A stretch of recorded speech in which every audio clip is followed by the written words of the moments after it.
The meal has been hijacked. And how can we say that? Well, we say that because as we look at what Jesus said about the reason for the meal was what?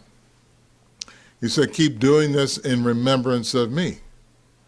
Remembrance of Jesus. And we don't even have to even think about why we're supposed to remember Jesus, because all he went through for us, we shouldn't even have a second thought about why we should remember Jesus. You see, you can't remember Jesus if you ain't partaking. Jesus didn't say, remember him by just being an observer. There's no room for that. That's not. Jesus shows simply, this is how you remember me. So the Watchtower, all the millions of people are going to show up. Imagine this.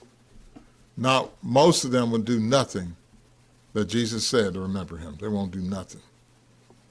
The one that died for them, the one whom he gave his flesh and his blood for them so they can gain eternal life, they will sit up there and do nothing to remember him. Imagine that. And why? Because as Colossians 2:8, they have been brought into captivity to empty human philosophies. They are captive.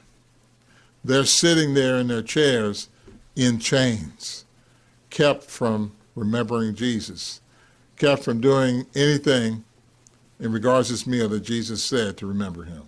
They've hijacked it to indicate that it indicates that we are anointed when we partake. Where in Jesus' instructions did it say anything about that? That when you eat this meal, it means you're anointed.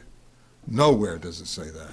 But Jesus warned about those in Matthew 24, verse 4 and 5, who come out and they want to be known and say, I'm the Christ. Christ means anointed. I'm the anointed. They want people to believe. In his name, they're saying, I'm anointed.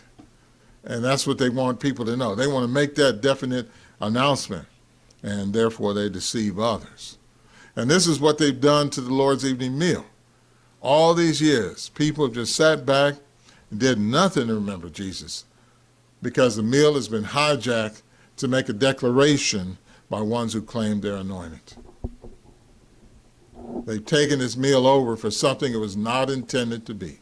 What did Jesus say? Whoever partakes again of whoever eats of my flesh and drink my blood, he will gain everlasting life.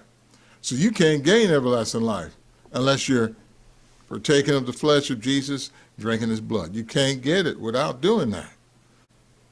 You see, the whoever applies here, it also applies in regards to meal. When you partake, you're doing your part in remembering Jesus. And as you partake, you don't want to be doing so to be trying to make some kind of statement. You want to partake in a way of appreciating, doing so worthily and appreciating what Jesus did for you. The scriptures are clear what it means. It's about remembering Jesus. That's it. Don't let anybody make you believe anything else.